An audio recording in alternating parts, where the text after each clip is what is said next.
I've had many falls in my life, but this one was different. I was in Scotland on vacation and had been careful as we went up and down the stone stairs of the castles and cathedrals. But one particular set of stairs woke me up. I was holding the railing and I fell anyway. I was embarrassed as I struggled to get up with everyone trying to help me. I didn't want their help because then I would have to admit that there was something wrong. When we got back to Canada, 3 weeks later, I called my doctor and finally told him all the things that I had tucked away for years. My falling, weakness in my legs, difficulty climbing stairs. Within 2 minutes, he said, "Belle, you have ALS." Both my brothers had passed away from ALS, and my niece had been diagnosed just the year before. My brother had asked me to get a genetic test years ago, but I didn't do it. I was afraid.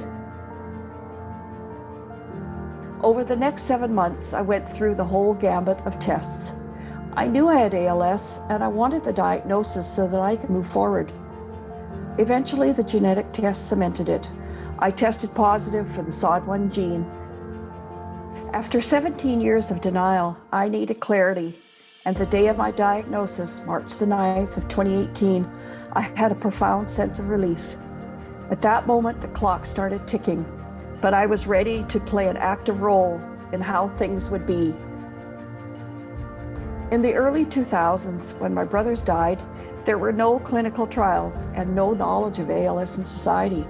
So I immediately joined a clinical trial. It provided a sense of hope, but more importantly, it was to help other families like mine. I also contacted the ALS Society because they had helped my brothers, and doors promptly began to open. I thought the physical limitations would be the hardest, but talking about ALS with friends and family was much worse. It was still too scary. After a couple weeks, I shared this with Christy, my client service mentor, and she invited me to the next ALS coffee group. I had no idea what to expect as I walked into that room. I was worried that seeing people further along would conjure up memories of my brothers and remind me of where I was heading. I saw two ladies who couldn't speak, but as I walked over, I noticed a brightness in their eyes. One of them used her speaking machine to make a joke about the black eye she got from falling down 2 days before.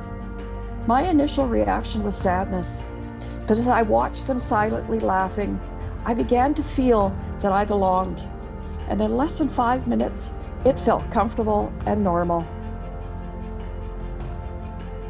ALS is real. We cannot ignore or deny it as individuals or as a society.